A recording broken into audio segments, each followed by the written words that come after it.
Good afternoon, everyone.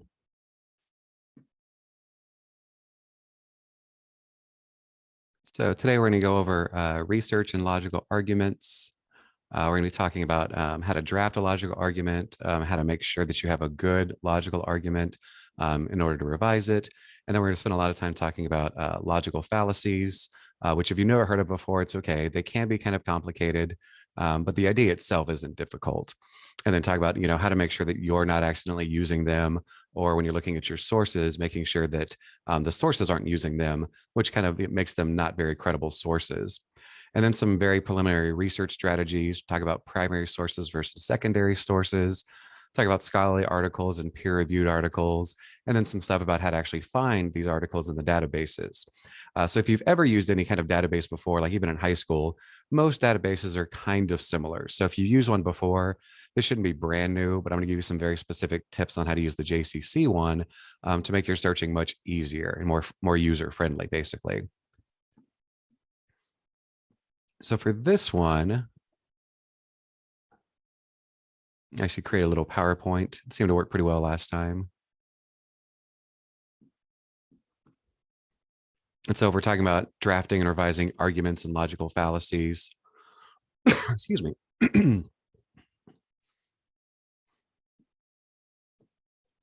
And so with this one, I'm just going to start with this. It's a good quick video. It's in the textbook as well, but it's a really good short video. So I'm going to actually play this one because it is kind of the basis of what we're going to be talking about here.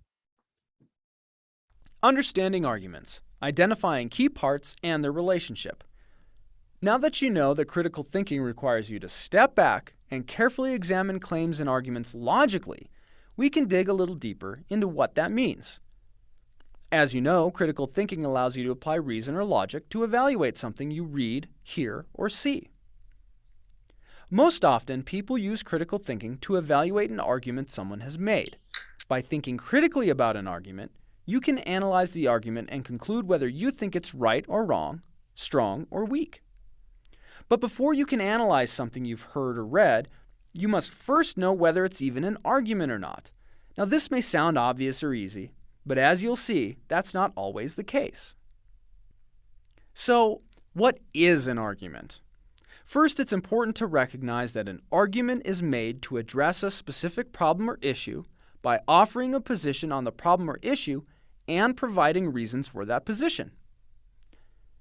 At its most basic, an argument consists of two parts. One or more premises, and two, a conclusion. These two parts must work together in order to offer a particular stance or position on an issue or problem and form an argument. In an argument, the premises supposedly provide the reasons the person has for thinking the conclusion is true. For example, a student tells her instructor, "My grandmother died, and I had to miss class to go to her funeral." The issue or problem at hand is whether the student should be excused from class. Now, the student believes the conclusion is yes and offers a reason, attending her grandmother's funeral, to defend that conclusion. That reason is the argument's premise. The instructor can then evaluate whether she has offered a good argument or not. To evaluate means to do two things. First, decide whether the premise or premises are true or accurate, and second, determine whether the premises are logically related to the conclusion.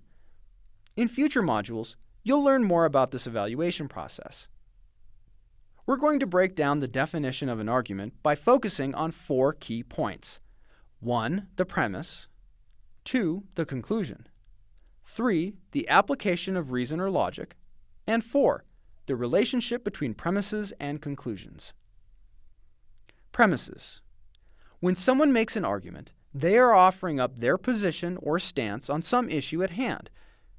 For example, imagine one of your classmates is currently taking a course you were thinking of signing up for next semester. When you ask if you should sign up, he says, "Oh, no way. Do not take Business 1050. In order to convince you that this is true, that you should not take Business 1050, he'll give you one or more reasons. He might tell you that the professor is boring, or that the readings are too hard, or that there's not enough time for discussion. The claims about the class are the premises of the argument. They provide the foundation on which the conclusion, that you should not take the class, rests. In order to analyze an argument, one thing you must do is identify the premises. Ask yourself, what reasons or evidence did this person give for their conclusion? Or why does the author think that this is the answer? Sometimes, the person making the argument will make it easier on you by using keywords or phrases that indicate a reason. Because, due to, as shown by, given that, and so on. Be aware of such words, but don't rely on them. They won't always appear in an argument. In addition, there are sometimes unstated or implied premises. The person making the argument may leave out a fact or reason, assuming that you already know that fact or that it will be taken for granted. You'll learn more about these unstated premises later. Once you've identified the premises, you will then need to evaluate their truth or strength. We'll talk more about how to do this in later modules. Conclusions. Now let's make sure we're clear on what the conclusion of an argument is. In this context, the term conclusion is being used in a different way than you might be familiar with. When we talk about the conclusion of an argument, we do not mean a summary or overall review of what's been said, as might be meant when your professor asks that your paper include a conclusion paragraph. Rather, the conclusion of an argument is what follows from the claims being made. It's the final statement of the position someone is taking on an issue or question. Imagine you're having a discussion with your supervisor at work, and the supervisor says, "I'm thinking we should have a staff retreat." Now, thinking about how things have been around the office, you reply, "Yeah, it seems like some people aren't getting along very well. And we have these really important projects that aren't getting done because no one is working on them." You also believe that staff members are not communicating very well with each other. Now, having considered a number of premises related to the state of office affairs, you then offer the conclusion that, yes, we should have a staff retreat. Note that your supervisor can then critically examine your argument, evaluating both the premises and the conclusion. He may agree that your premises are true, but that does not mean that he necessarily needs to agree with your conclusion. He may decide that your premises do not provide enough reason for having a staff retreat and losing time and productivity by taking a day away from regular tasks, or that there's a better way to resolve the office tensions that you've identified. Reason. In making an argument, an individual relies on reason or logic to defend a particular conclusion, rather than on emotion, intuition, or instinct. For example, an employee who tells his boss, "Please give me a raise. I really need to make more money so I can buy a bigger house," is trying to appeal to his boss's emotions, hoping the boss might feel bad for him. And whether he needs a bigger house or not, the employee is not really offering an argument as to why he should get a raise. He's simply trying to persuade his boss to agree with his desire. In order to actually make an argument, the employee could outline his workplace accomplishments, projects he's initiated, deadlines he's met, and other concrete reasons that could justify a raise. Now consider the defense attorney who, pointing to his clean-cut, well-dressed client, asks the jury, "Tell me, does my client look like he's capable of murder?" Is this an argument? Has the attorney offered the jury any actual reasons by which to draw the conclusion that he would like them to draw? That no, of course he's not capable of that? Certainly, the person paying the attorney likely hopes he has more to offer the jury by way of reasoned argument and evidence to defend a not guilty conclusion. Relating premises to conclusions. Remember the use of the term supposedly in our definition? A premise supposedly provides a reason for thinking the conclusion is true. When someone makes an argument, they believe the premises they offer justify or support the conclusion they've drawn.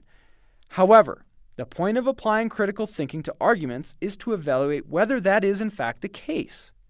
Does that premise really lead to the conclusion? If the argument's a good one, the answer is going to be yes. If it's a weak argument, the answer might be no.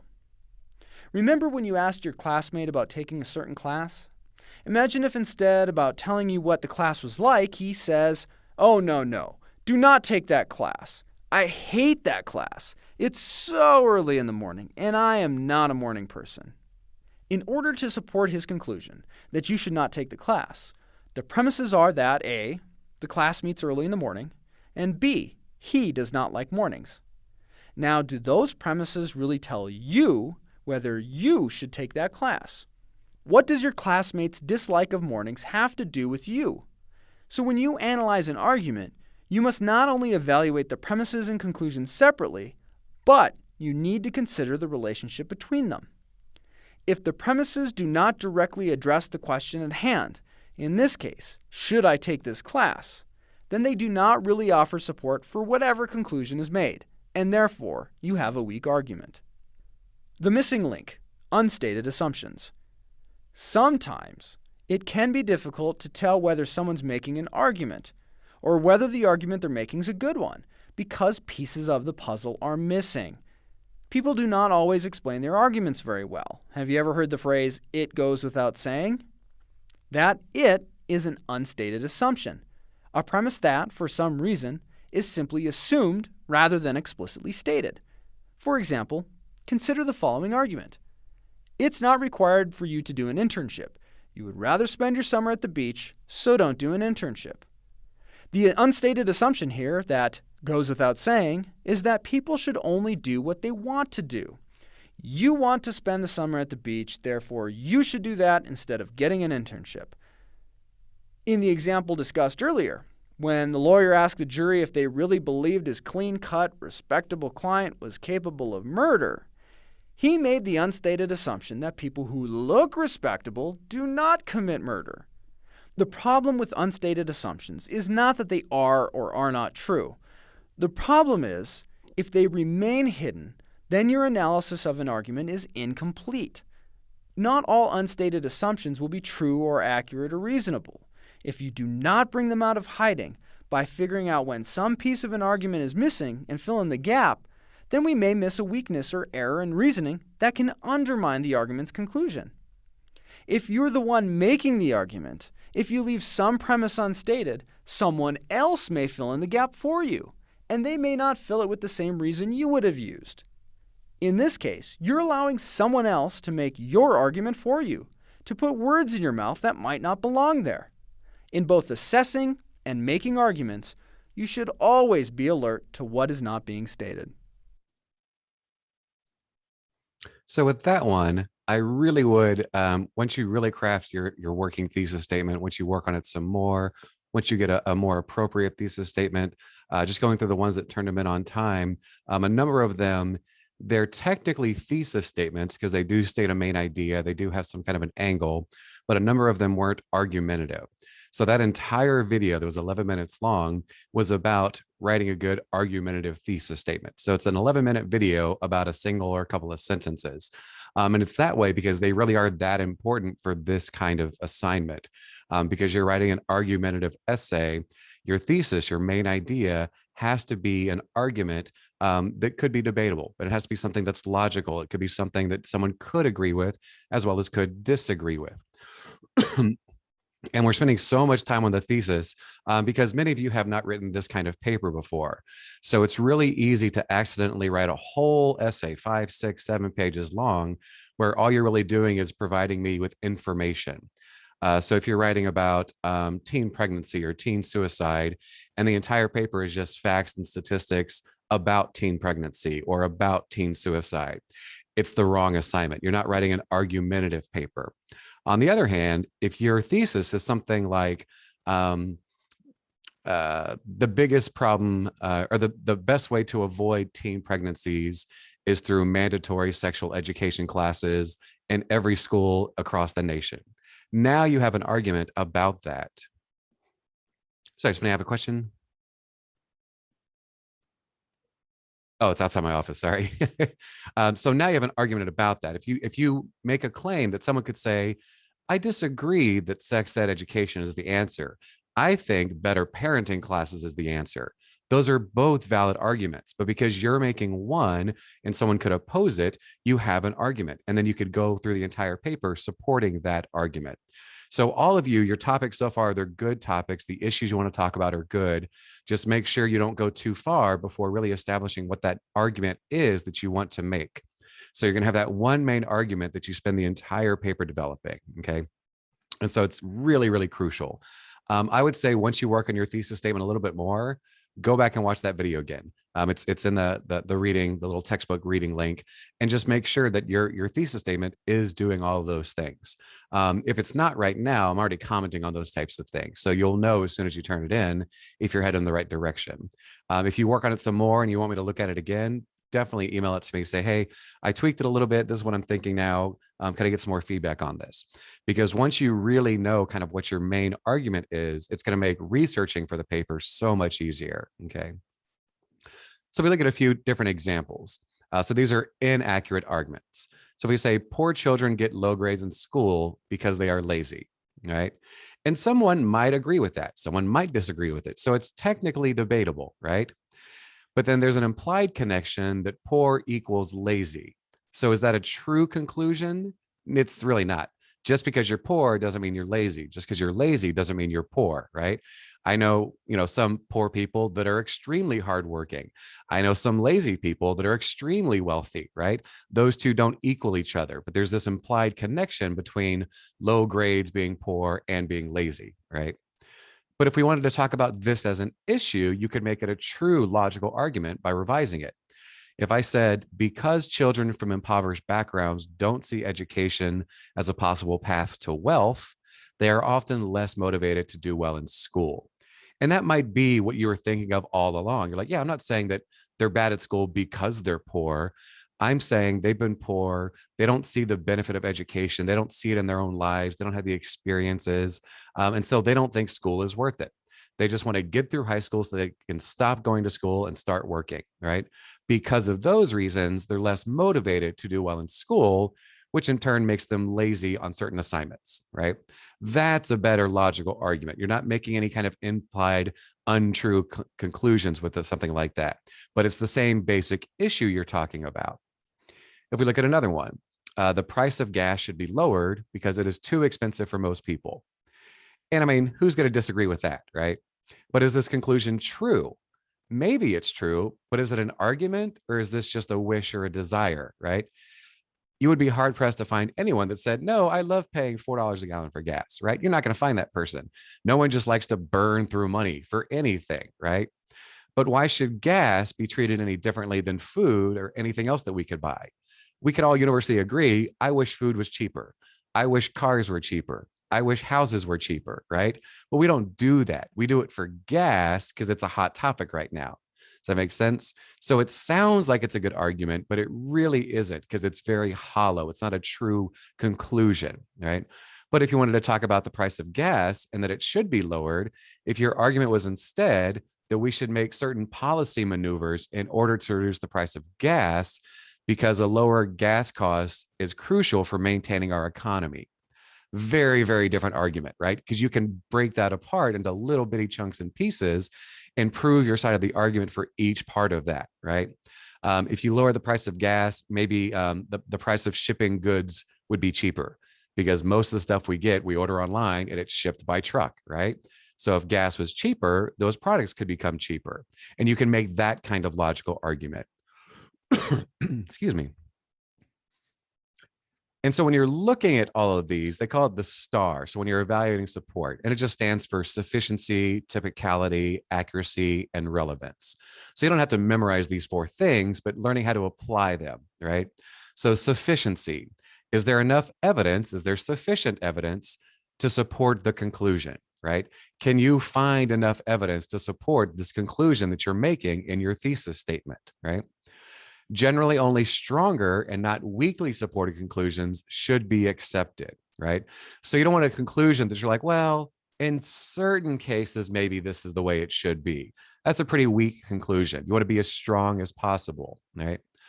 The more controversial that a claim is, the more evidence you're going to have to provide in order for the audience to accept what you're saying, right? If you have something that doesn't really cause any controversy, if your essay is about, I mean, this is a terrible example. You wouldn't write the essay about this, but if your essay was that blue is the best color, is there any controversy there? Does anybody deeply care if someone thinks blue is the best color? No. So it's going to take very little evidence to support that claim that blue is the best color, right? Versus any one of our previous examples, if we're talking about children from impoverished backgrounds don't see education as a possible path to wealth, so they are they're often less motivated to do well in school. Some people could say, no, it's just their parents. It's not about wealth at all. It's a bad upbringing, right? And so you're going to need a lot more evidence to support this conclusion because it is more controversial. Same thing with the gas example. And then if the evidence is not sufficient, the author may need to modify or qualify the claim by stating that something is true sometimes rather than always. So when you qualify a claim, we do this all the time. We just don't use this phrase for it. If you say, I can't do anything this weekend, I'm busy. And they say, well, could you help me move for an hour on Sunday afternoon? Oh, yeah, Sunday afternoon, I could carve out an hour to help you move, right? You're qualifying it. You are busy all weekend, but in this one time period, you're available to help your friend move, right? That's a qualifying sentence, right? So if you're in your argument, if your argument really only holds true to the conclusion in specific aspects, you have to be very clear that your argument is only about when these certain things are happening or involving these certain people or these certain geographic areas, whatever the issue is you're talking about. So you might need to qualify your argument if it isn't almost universally provable. And then typicality, excuse me. And this gets into a lot more about the research and the sources we're going to talk more about next time. But is the cited evidence typical or representative? In other words, is the evidence you're finding, is the articles you're reading, any web clips you see, anything on the internet, any book, magazine, newspaper, whatever it is you're looking at, is it typical or representative of whatever the thing it is you're talking about? Or is it specific to a certain area, to a certain group of people, anything like that, right? So if I say, the worst place to live if you hate snow is the North Country, right? And that's not universally true because not all of the North Country gets the same amounts of snow as other parts of the North Country, right? If I want to qualify that because it's not typical, I would say the Tug Hill Plateau is the worst place to live in the North Country if you hate snow because they get 3 or 4 times the amount of snowfall that most of the rest of the North Country gets, right? So the evidence for amount of snow wouldn't be typical of the entire North Country if I'm thinking about Tug Hill, right? So that's an example of if it's not typical or if it's not representative, I would want to qualify that to make sure my argument is true in this sense, in this example, right? And then if an author makes a claim about a whole group, but the evidence is based on a small or a biased sample of the group, the evidence is not typical, right? So if I had a class and every single one of my students was failing, right? Just in that class, and all the other students in all my other classes were all getting C's, B's, and A's, right? If I claimed that every student at JCC is a terrible student based on that one class, that's too small of a sample size, right? Because I have, 7 other classes of students. Why don't I look at those other classes, right? By omitting the classes where the students are doing well, I'm making a false claim based on a small population or a biased observation of the population, right? If I say all online students are terrible learners, right? That's not true because some of you listening right now have fantastic grades in this class and you're an online learner, right? But if I'm only thinking about a certain couple of people or a certain online class that I'm teaching or that I taught in the past, right? It's going to be biased, right? Similar problems stem from relying just on personal experiences. And that's why you want to try to not use too much personal experiences here. Remember, an anecdote is just a brief story that has a point, right? So if you use personal examples, they can be very useful if you have very good firsthand experiences with the issue you're talking about, right? But sometimes if you use too much personal experiences and not enough from other people, it's hard for someone to really believe you because it's really easy for someone to say, well, that's really just in your experience. That wasn't my experience with this thing, right? And you can't argue with that. If you're only using your own experiences, you have to be willing to say, well, someone else has different experiences. So it's not bad to use personal experiences, but it's not typical of the entire population of your audience. So just keep that in mind. Anything about the accuracy. So is the evidence you're using, is it up to date? Is it accurate? A really good example that's classic to use is if you're writing a science paper about the planets in our solar system and you use the source from like 1995 when Pluto was still a planet, right? It's outdated. It's no longer accurate. Pluto has been downgraded to like a dwarf star or something like that. I forget. So while it was true and it was accurate then, new science, new research has come out where it's no longer accurate. Right. So, depending on what you're talking about, how recent what you're using could be really important. Sometimes not as much so, but if it is really important, make sure you're using the most up to date sources, and you always want to make sure that they're accurate. All right. You want to watch out for bias. We're going to talk some more about that later on. The sample size of things. Anytime you read a study, if it says, we interviewed 5 people about blah, blah, blah. Well, 5 people isn't a lot of people. The Family Feud at least interviews 100 people to get answers for their game show, right? So making sure that your sample size is large enough to be reliable, right? And they talk about margin of error. So what this is, it's just the margin of error is if a sample is too small or if it's not well chosen, the results can be meaningless because they may represent random variation, which means the conclusions based on the sample aren't going to be accurate, right? If I went to the cafeteria on campus right after this class and I watched a bunch of people just finish their meals and then I interviewed them and I say, "Are you hungry? Are you hungry? Are you hungry?" Almost every single one of them is going to say, "No, not hungry at all. Not a bit. I'm pretty full right now," because they all just ate, right?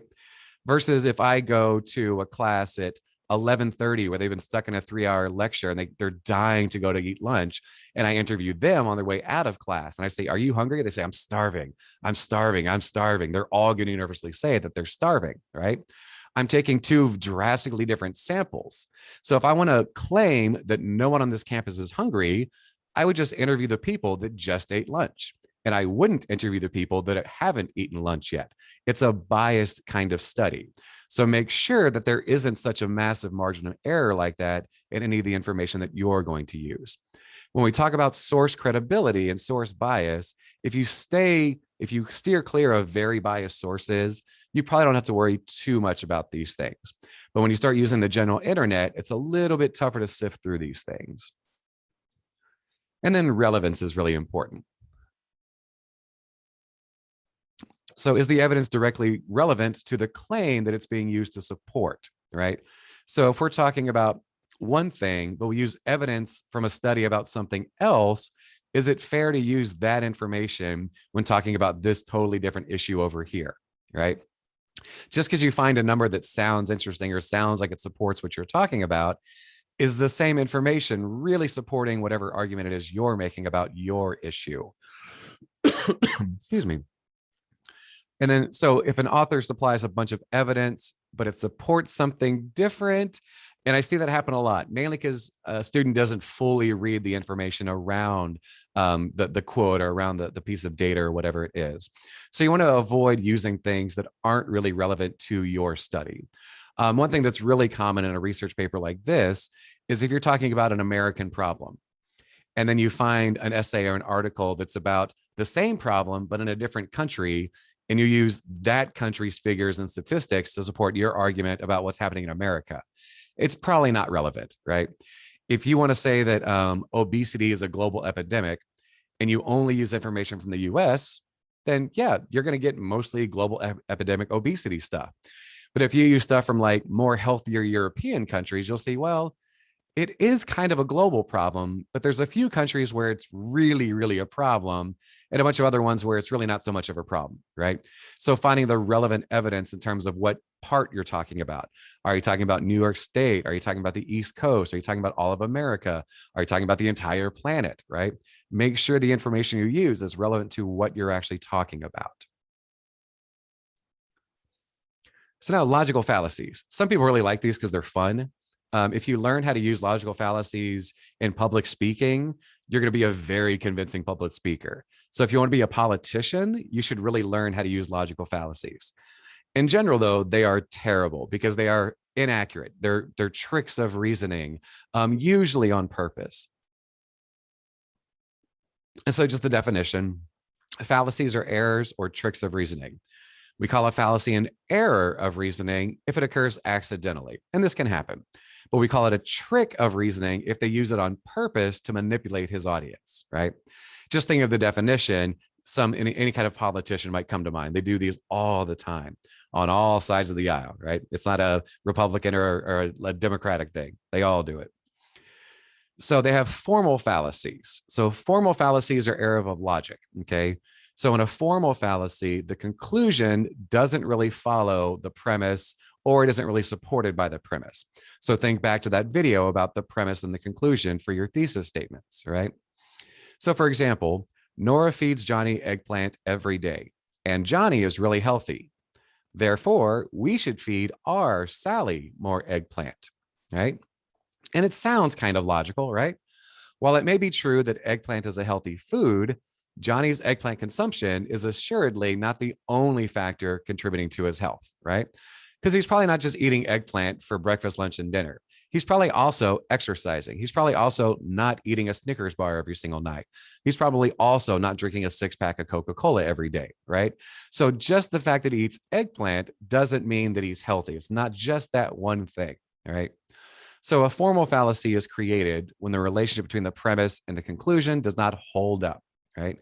And again, we're not saying eggplant is not healthy in this example. We're just saying it's not the only thing that makes Johnny a healthy boy, right? Should Sally eat some more eggplant? Sure, maybe, right? That'll maybe help kickstart her health plan or something like that. But it's not the only thing, okay? So it's an error of logic to equate the two together.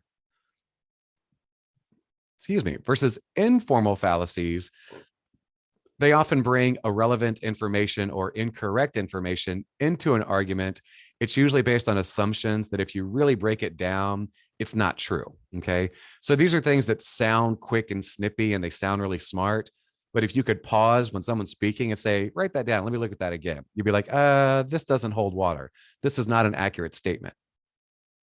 So things like, our governor supports a single payer healthcare system for the state. So we should too. Right. And you'll hear things like this, especially in politics, right? If you already support your governor, you're probably going to support this, right? So the governor, while he may have information about healthcare that the average citizen doesn't have, just because he's the governor doesn't mean you have to agree with him, right? So this saying like, he is our governor and he supports this, therefore we must support it too. It's an informal fallacy. It's not really true. Nothing in that sentence is accurate, right? But it sounds convincing. That's why fallacies are really dangerous. So when listeners or readers spot questionable reasoning or unfair attempts at audience manipulation, more than their evaluation of the author's argument may be compromised. And this is when you think about your audience. This is why you do not use logical fallacies to try to win your argument, right? Because as soon as someone notices you're using one, you're done for. They're like, oh, they don't really know how to support this, right? I don't think they have a good logical argument here, and they're using logical fallacies to convince me they do, and I can tell that they don't. So it's a bad argument. This paper is terrible, right? And you don't want your audience to do that, right? Worse, the credibility of you as the speaker can get bad. Because if you're doing them even accidentally, someone's going to say, I think this person's trying to trick me. I don't think they're really doing a good job of logically supporting their argument. I feel like they're just trying to trick me. And that's not a good way to win an argument. Will it win an argument in the real world? It definitely will sometimes, but it's not a good way to win an argument. And it's a terrible way to try to win one in an academic essay. All right. And then at the very least, it'll suggest that the writer kind of lacks skill. Because if you have to rely on logical fallacies instead of doing good research and using good support to prove your conclusions, then you're just kind of being a lazy writer, or you just don't know how to do it right. And you never want your readers to think either one of those. So here's a bunch of them. And again, you don't have to memorize all of these, but be aware of what they are. So each one is a different kind of logical fallacy. So they each have like titles. So the skeptic's form, or appealing to ignorance. This is confusing absence of evidence with evidence of absence. That sounds really weird, right?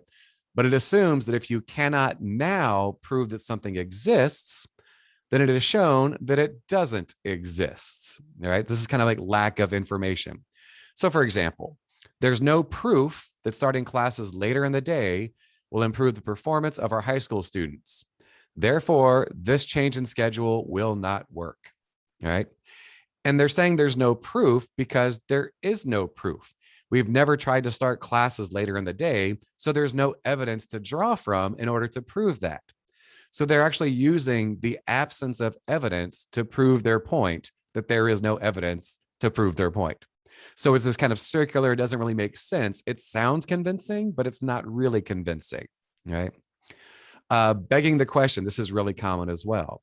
So begging the question is a circular argument because the premise is really the same as the claim that you're trying to prove, right? You're not using a premise in order to support a conclusion. You're kind of using a premise to support another premise. So for example, this legislation is sinful because it is the wrong thing to do.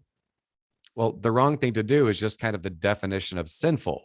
There's no conclusion there. It's just a premise on top of a premise, right? But it sounds convincing because once you throw in that word sinful, it's like, oh, it is sinful. It's the wrong thing to do, but it didn't do anything. There's no argument there. You're not using any information to convince me that the legislation is the wrong thing to do. You're just saying it's the wrong thing to do because it's the wrong thing to do. And that's a terrible reason, right? As we said last time, only parents get away with that. You know, how come I can't go out tonight? Because I said so. Terrible argument, but they win because they're the parents, right? You also have false dilemma. And this is a misuse of either or argument. So presenting only two options when it's obvious there's really other choices that exist. So if we say either we pass this ordinance or there will be rioting in the streets, I doubt it. There's lots of other possible options there, right? What if we pass the ordinance and there's still rioting in the streets because it was a terrible ordinance? I don't know. It could happen, right? Another famous one is you're either with me or against me, right? And people use that all the time. You're with me or against me. And in terms of like a friendship, it's never like that. Maybe you disagree with something your friend is doing for lots of reasons. You're not against them. You just don't want to be with them while they're doing this thing that you don't agree with, right? You're still friends. You still love and support them. So it isn't a clear cut either or. It's not you're with me or against me, right? A lot of very, very patriotic people will do like, you know, either you're with the US or you're against the US. I was like, no, there's more than two options there. There's lots of kind of things that fit on the side as well, but it sounds really convincing, right? So be wary of anytime you see something like this because they're misusing logic to convince you to agree with them. Some of them, a lot of these have Latin phrases. Again, you never have to memorize post hoc, ergo propter hoc, right? Don't worry about this. It just means after this, therefore, because of this, all right? So this is the most famous one. My child was diagnosed with autism after receiving vaccinations. That is proof that vaccines are to blame. And that was so prevalent for 20 years once someone said that, because it appeals really, really well, because it sounds like you're right. My child didn't have autism until after they got a vaccine. Clearly, it was the vaccine that gave them autism. Even though every single 100,000 credible scientific study on vaccines and autism have disproven that, people still believe that to this day, right? So it's a very strong logical fallacy. But just because they found this out after this happened doesn't mean there's a connection between the two, right? There's lots of other reasons why that would happen. The biggest one is the age of getting your second shots of vaccines when you're like 2 years old kind of correlates. It happens at about the same time as when we can diagnose autism, right? So it wasn't that this caused this, it's that we can diagnose it at about the same age as they actually receive vaccinations. And that's just one of 100 reasons for it, right? There's also a non sequitur. It just means it does not follow, right? And these are usually really easy to identify. So in the example here, if she is a Radford student, she is a member of a sorority. She is a Radford student, therefore she is a member of a sorority, right? And again, the premise isn't true. This says that anyone that's a Radford student is in a sorority, right? And that's just not true. In any college, that's not true. Maybe a lot of Radford students are in a sorority, but not every single one of them. So because the premise is untrue, the conclusion is by default untrue as well, right? These ones, again, usually easier to spot. Right. Just going to go through a few more of them. Excuse me. So a red herring or a smokescreen, that's just introducing something that isn't really related to the claim that you're making just to distract people, So if you say, my opponent says I'm weak on crime, but I have been one of the most reliable participants in the city council meetings. What does this have to do with crime? It has nothing to do with that. Just because you go to city council meetings all the time doesn't mean that you're not weak on crime, right? So just because they say this, you can throw this in the ring to get them to stop talking about how weak on crime I am, right? You also have a straw man. These ones are really common. This is pretending to criticize an opponent's position, but in theory or in actuality, you're misrepresenting their view. And it's usually simpler or more extreme than it is. All right. So look at the example. Senator Smith says we should cut back the defense budget. His position is that we should let down our defenses and just trust our enemies not to attack us. Right. Is that what Senator Smith said? Maybe Senator Smith does want to cut back the defense budget. That part is probably true because he said that, right? But then to claim that his position is that we should just trust our enemies to not attack us, I doubt that's what he's thinking. But if you're someone that's very anti-defense budget cuts, this is really convincing, right? Because you imagine now that if Senator Smith has his way, where our army is going to shrink to minimal sizes, we won't be able to defend ourselves, and we'll just sit there and hope and pray that our enemies don't attack us, right? And that's the point of these kind of logical fallacies, is to convince people to agree with you, even though you're not giving them the right or the true reasons to do so, right? Very, very dangerous. Fear is a really big one. So using scare tactics. Without this additional insurance, you could find yourself broke and homeless. Who wants to be broke and homeless? I don't. So yeah, I'll take some extra insurance, right? But there's no factual information there. It doesn't say that. There's no premise that actually proves that conclusion is true. It just sounds very, very scary, right? And then we have things like appealing to guilt, appealing to pity. I know I missed assignments, but if you fail me, I will lose my financial aid and have to drop out. I wish I was joking when I told you how many times a student sent me an email like this, right? And do I want them to lose their financial aid? Do I want them to drop out? No, but they're trying to make me feel guilty for them not doing the work, right? That's not going to work on me. It might work on me if I was a sucker, but it's not going to work on me, right? And so using guilt, things like that. And this is one of the first ones people learned how to use, right? Because I can guarantee almost all of you used to do this with your parents at some point, right? If you give me this thing, I'll be so much happy and I'll be good all year long, right? We do it all the time, especially during the Christmas season, right? Using guilt to convince people to do what you want them to do. Sadly, people use these in relationships, right? Oh, well, if you love me, you do this with me. Appealing to their pathos, right? Terrible logical fallacy. We have popularity ones. If I say 9 out of 10 shoppers have switched to blindingly bright smile toothpaste, right? So it's that like, well, 9 out of 10, that's a lot of people. Everyone else is doing it. I think you should too, right? Well, maybe that 1 out of 10 person had a really, really good reason for not switching brands, right? The reason it's only 9 out of 10 matters more than the fact that it's 9 out of 10, right? Think about like all these like other toothpaste commercials and medicine commercials when it says like, 8 out of 10 doctors recommend blah, blah, blah. What kind of doctors are they? Do they specialize in that field where that product actually helps people? Or are they dentists and they're talking about kidney disease or something like that? All of those details matter, right? And then slippery slope. We can't legalize marijuana. If we do, then the next thing you know, people will be strung out on heroin, right? So that slippery slope, they say once you start going down that slide, it's going to lead to all these other bad things, right? And people say these types of things all the time. This is a really good example because in Watertown, there's a debate about legalizing marijuana. The state of New York just legalized it and stuff like that. And there is no scientific study that shows that the legalization of marijuana leads to people doing harder drugs, right? That was a logical fallacy that started back in the early 1980s, that marijuana was a gateway drug. And if you let people smoke pot, they're going to be, snorting coke and doing crack and shooting up heroin all over the streets, right? And there is no data that supports that. But it sounds really convincing if you're a little bit on the fence. If you're like, I know marijuana is not the worst thing, but I don't want a bunch of crackheads moving in my neighborhood just because they made weed legal, right?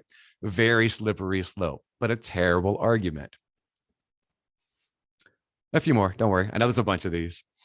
So appealing to the people. So the communicator distracts the readers with symbols that are very meaningful to them. So this is when you know the audience you're speaking to, right? So if we say that politician always wraps himself in the flag, and if you read this, the first person that I think of is like President Trump, right? You always saw him like hugging flags. There were flags everywhere at all of his rallies because he used the flag as a symbol to stir up patriotism and support, right? And I'm not saying there's something wrong with being patriotic and being supportive of patriotism, but if you're using a symbol just to convince people that you're patriotic, that's not the same as being patriotic. So a lot of people use symbols for things like that. Excuse me. And it doesn't have to be bad, it could be a good thing, right? But just using a symbol as an appeal isn't nearly as good as solid evidence to convince people of the argument, right? And then appealing to tradition. A boy always serves the student body president. A girl always serves as secretary, right? Simply by saying that, you're already implying, oh, you're a girl, you want to run for president? Not going to happen. Why don't you run for secretary? Right? That appeal to appeal to tradition. You'll see this a lot of times when it's something that's very, very new. In the 80s and 90s, well, the 90s and early 2000s, it was, well, you can't let gay people marry each other because marriage is a family institution that's traditional. It goes back to the Bible, right? You're appealing to tradition. There was nothing in that argument besides religion that said, well, why can't these two people get married if they love each other, right? And for most of us today, we're like, yeah, that's kind of a no-brainer. No harm, no foul. It's not going to bother me if they get married, right?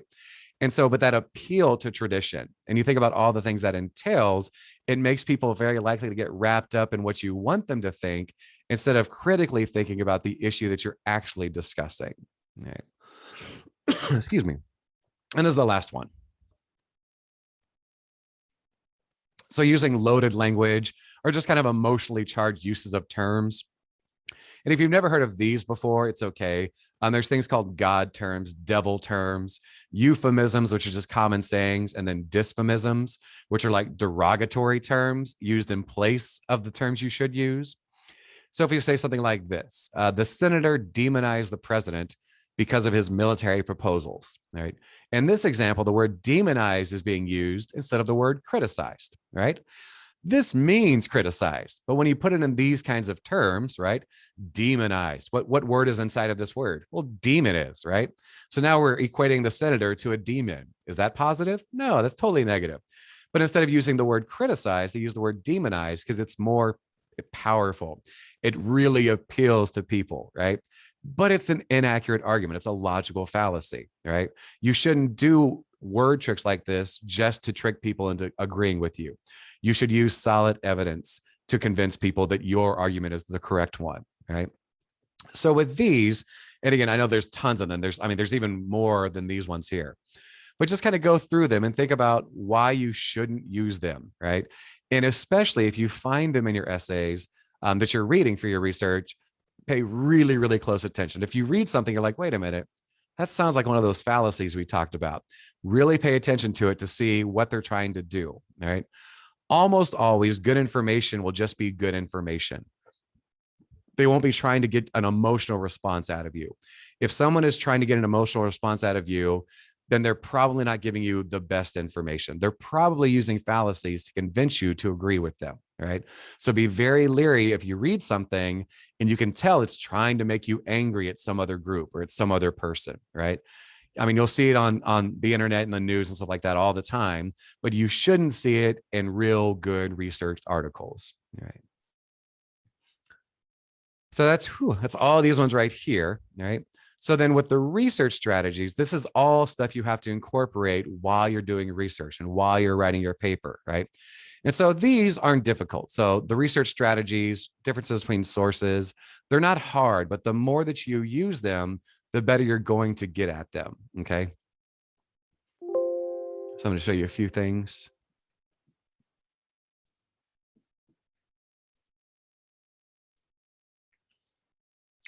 So with these ones, and it's not super important you know the difference, but just know that they are differences.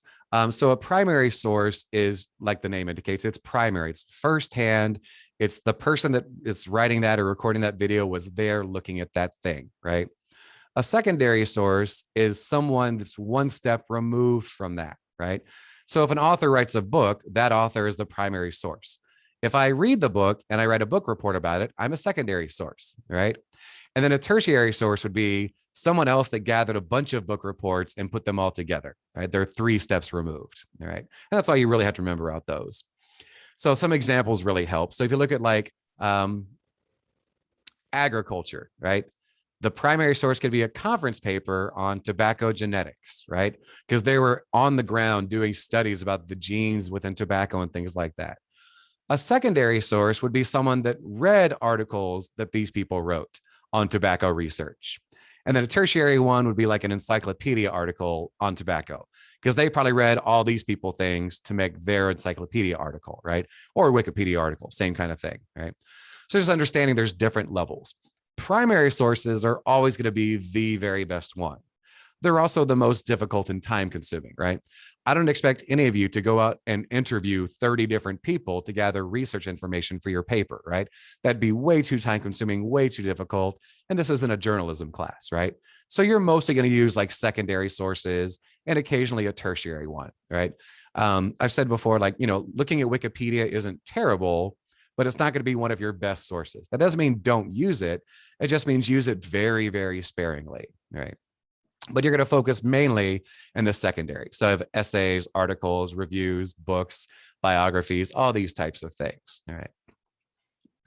And so when you're looking at scholarly and peer-reviewed articles, even I kind of mix them together, even though they're technically different ones. But a scholarly article or a book is something that was written by an expert in that field, right? So I write a lot of stuff and I read a lot of stuff, but my expertise is not in the sciences. So if I wrote a book or a paper about, tobacco genetics, I would not be a scholarly source, right? It would be good, it'd be better than someone that has no scholarly education, but it wouldn't be really a scholarly source just because I'm a different kind of scholar, because it's not my field, right? Now, if I went back to school and I got a degree in biology or in genetics or something like that, yeah, then it would be a scholarly source, right? I'm an expert in that field and I can write about it. If I write an English book, I'm an expert in that field, so it would be a scholarly source because I'm an academic in the English field, right? Most of them are written by researchers and subject matter experts for publication in peer-reviewed academic journals. So people write scholarly sources and they usually want to put them inside of peer-reviewed journals. Journals is like a big magazine just filled with essays, right? But academic journals is different than like Time magazine or something like that, or Men's Health or whatever it is, right? Because a peer-reviewed article is read and read and read and scrutinized and analyzed by lots of other people who are also subject matter experts. So if I wrote an article about literature or about research and composition, and I wanted to get it published in a journal, I would submit it to the journal and they would have lots of other people who are experts in the same field as I am dissect my paper to make sure it is 100% accurate, to make sure that I'm using the best possible sources I could use. And then, and only then, will they release it into their journal, right? And that's why for this class, for this paper, we say you have to use scholarly peer-reviewed articles because they are 99% accurate, right? Versus if I said, well, go find something on the internet, maybe 10% accurate and 90% BS, right? Because anybody can put anything on the internet, right? But to be published in an academic journal, it goes through a very rigorous process to make sure everything you're saying is accurate. Now, do some things slip through once in a while? Yeah, it happens. Every once in a while, you get a lazy editor and they're pressed for time and they didn't have time to really peer review something and they threw it in their journal. And then a couple of years later, someone read it and said, wait a minute, this isn't true. And then there's this big hubbub about it. They yank it from the journal, they get rid of it online and stuff like that because they found out afterwards, that wasn't really peer reviewed. We need to fix that problem, right? So that's why we use peer-reviewed scholarly articles. It's not because I like making all you guys read stuff that's really hard to read, right? It's because the only place to find the most credible information is in these ones. And unfortunately, they usually happen to be kind of difficult to read, right? They just kind of go hand in hand. So this one, it's just a video about how to use the library databases. I'm not going to watch this one, but you should watch this one. It literally shows you step by step how to complete searches, how to use a lot of the stuff I'm going to show you in a second. basically how to save yourself a lot of time. Okay. So definitely watch this video. When you're watching them, and I talk about this as well, but this is what you want to do. So database searches do not work like Google searches. Google uses keywords, but it also thinks about how many times people are searching for the same type of thing, right? So if I wanted to know how to install an air conditioner, I could go to Google and type in, how do I install an air conditioner, right? And it would probably pull up the ones I need very, very early on the first page, right? Probably, right? Databases work by using keyword searches. So if I look for how to install an air conditioner, it's looking for the word how, it's looking for the word to, it's looking for the word install, it's looking for the word air, it's looking for the word conditioners, right? It's looking for those individual words, right? So databases, you want to think about the keywords. What are the things that really get to the heart of? Take out all the extra words, right? So it says, begin by narrowing your topic idea down into a few key concepts and terms, all right? So for example, if your essay is about mental health of immigrants in school settings, you might use keywords like mental health, immigrants, school, right? You wouldn't type into the databases, how does the mental health of immigrants impact them at school? You wouldn't type all that because you would get way too much garbage results. Just the keywords, mental health, immigrants, and school. And even this one here, you would want to use quotation marks around it because right now it'd be looking for the word mental and the word health. And you really only want to find mental health. So if you put quotation marks around the phrase mental health, now it's only working for the phrase mental health. All right. There's a lot of other tricks in the video too. Then you want to think about synonyms for those words. Like not everyone is going to use the same words for mental health or for immigrants or for school, right? What if they never use the word school in the perfect article, but instead they use educational setting, right? It's a synonym for school. But if they don't use that word school, it's never going to pop up in your search results, right? So think of other synonyms that you could use to narrow down your searches, right? So this one, for example, mental health might also be well-being, could be psychology, could be mental state. Or if you're looking for a specific mental disorder, you could, instead of looking for mental health, immigrants school, look for depression, immigrants school, or anxiety, immigrants school, or PTSD, immigrants school. Any of these ones, it's a more specific variety of this one, right? Even with immigrants, maybe you want to focus on undocumented immigrants, which is very different than just general immigrants, right? If you're looking for mental health immigrant school setting, you might get a bunch of stuff from the 1800s about Irish immigrants, right? If what you mean is modern immigrants who come over here without prior authorization, they don't have papers, right? Then you would have to look for that specific search phrase instead. So really think about the words that you want to find information about and just search using those ones, okay? There's also these funny things called Boolean operators. If you've done programming, you know what these are, but if you haven't, that's okay too. They're really simple. So Boolean operators are just words, these simple ones, and, or, not, right? So you can use these in combination with your keywords to help you add things and to eliminate things. It's going to lead to better search results for you. It's going to make it so much easier to find what you actually want to find. And then not a Boolean operator exactly, but again, using quotation marks to look for specific phrases, right? So I use and. So for example, if you search for vegetables and genetically modified, then you're only going to get results that include both vegetables and the phrase genetically modified, right? If you just search for vegetables genetically modified, it'll do an either or kind of thing, right? You just get both of these things. If you use or to broaden it, so now you're looking for vegetables or genetically modified. Now you can get results that have both, or you might just get some that are just about vegetables, or you might get some that are just about genetically modified, right? It depends if you need to expand your search or reduce your search, right? What can happen a lot is if you're searching for a certain term and the same thing keeps popping up that you don't want to see, it's like, that's not what I'm talking about. That's a different use for that kind of word or whatever it is.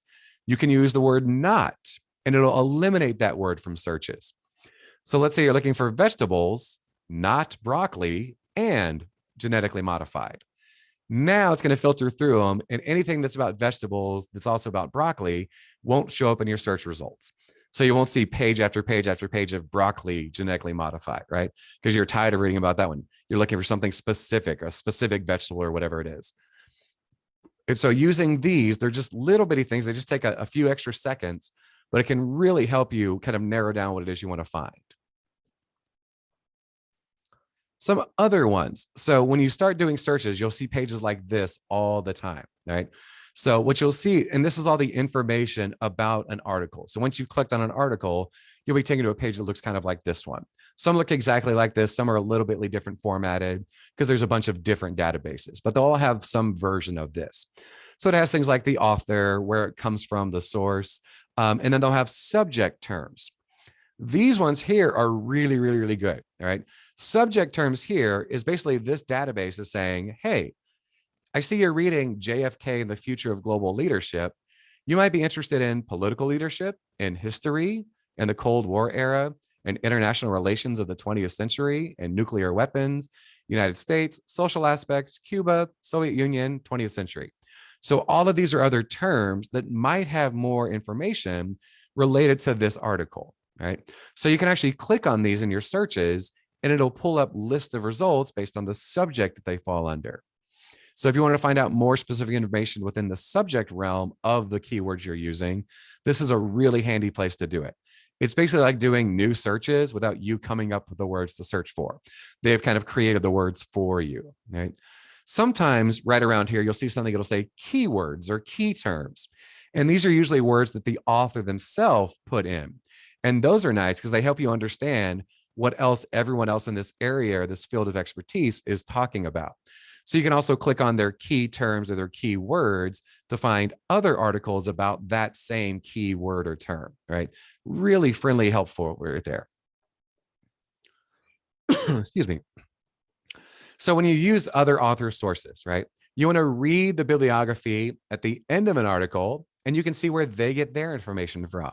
So you guys have a works cited page. That's a MLA format of a bibliography, right? Bibliography is just a list of sources I used in this paper or this book, right? So when you're looking at one of these other articles, you can also scroll to the very end of that article and see what sources they used, right? Because if you're reading an article that's about your issue, your topic, the odds are they read lots of other articles about the same types of things that you're looking for. So why do extra work when someone else has done the work for you, right?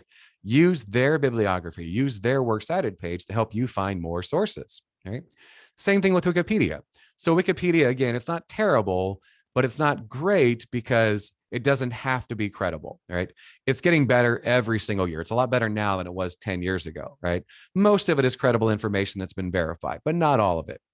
That doesn't mean their sources aren't. So if you scroll to the bottom of Wikipedia page, you can find lots of great information for those as well. And with Wikipedia specifically, they hyperlink all of their in-text citations.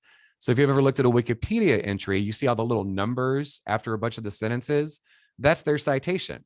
And if you click on the citation, it'll take you down to the bottom of the page and highlight that source. A lot of times you can just click on a link and it'll take you to that source itself. So you're actually using Wikipedia to do research for you. Really, really helpful, especially early on if you're still trying to understand the basics of your argument, the general things that people in that field are talking about. Read the Wikipedia entry.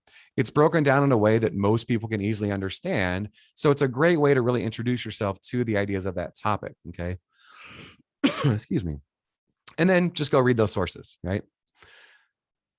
So with all of those ones, let me close this out real fast. So again, it's a lot of stuff today. I realize there was a lot of stuff today. I really can't highly urge you to go back and watch pieces of them, right? If you're still working on your thesis statement, if I gave you some feedback on your thesis, especially if I said like, hey, this isn't really argumentative, you want to make sure you do this. Work on it some more, review these ones, definitely review the video from Monday's class if you didn't do that already, because all the video from Monday's class was really about your thesis statement. So if you're still struggling with that, definitely rewatch that video again, watch these ones again. And then for this one, how to use the JCC library database, definitely watch that one as well. For that one, it's in this video here, but if you just go down to, we're in learning modules, so that finding and using sources one, And there's a lot more in here we're going to keep covering next week. These are just the basics of finding sources. You just scroll down. There you go. How to use the JCC library databases, right? And this should look just like yours does when you go to look at it as well. It's really easy. It's step by step. I would say watch this while you're doing a web search in a different web tab and keep pausing it and then go back and do your search and then pause it, come back. Keep using it like a little guide, right? Step by step kind of guide. It really is helpful. It's friendly. If you understand how to follow the tips that are in this video, you will have zero problems finding information to support whatever topic it is that you're writing about. All right. So for next time, if you didn't submit your thesis statement yet, definitely do that. The sooner that I can help kind of course correct you to a strong thesis, the better your paper is going to be, the easier your paper is going to be. But there's no official homework for this week. All right. I want you to start playing around with the databases. I want you to start looking for sources. I just want you to see what kind of problems you're running into, or if you're not running into any problems, right? If you run into no problems, you're like, this is great. I watched the video. I followed your tips. I'm finding lots of information I could use. Fantastic, right? If you're not, I want to know, right? So if by Monday you're still struggling with just finding sources, I really want to know that, preferably before Monday, right? Because then I can spend some more time saying, oh, you're having a problem with this because you should be doing this instead. And it's usually just really small changes that'll really make your search results much better, much cleaner, and much easier, right? Because anytime you search for something, whether it be on a database or on like a Google website, you're going to get, pages and pages and pages and pages of results, right? And no one scrolls through 300 pages of results. Generally, I think the research shows that students will look at the first 3 pages on a database result or on a Google search. And after that, you stop looking, right? But if you're not using the right key terms and the right keywords, those great results might be on page 200, right? So instead of scanning through 200 pages, just learn how to search appropriately using keywords for whatever topic it is that you're talking about, right? So again, nothing official, nothing you have to submit, but just start playing around with the databases, see what troubles you have, see if you have no trouble, right? And then next time we're going to talk about, okay, what about these other sources, these ones that aren't in the databases? How can I evaluate a website to make sure that it is filled with good, credible information? We're going to spend a lot of time talking about that. And then the hard part for a lot of students is then actually using that information. So how do I accurately quote outside information? How do I paraphrase it? How do I summarize it, right? And then how do I actually include a good source attribution? How do I use in-text citations? So this one, again, will be a lot of information. It's all crucial that you understand it when you write the essay, though. All right. But if you have any other questions between now and next week, definitely send me an email. And if you don't have any questions, I hope you guys have a good weekend.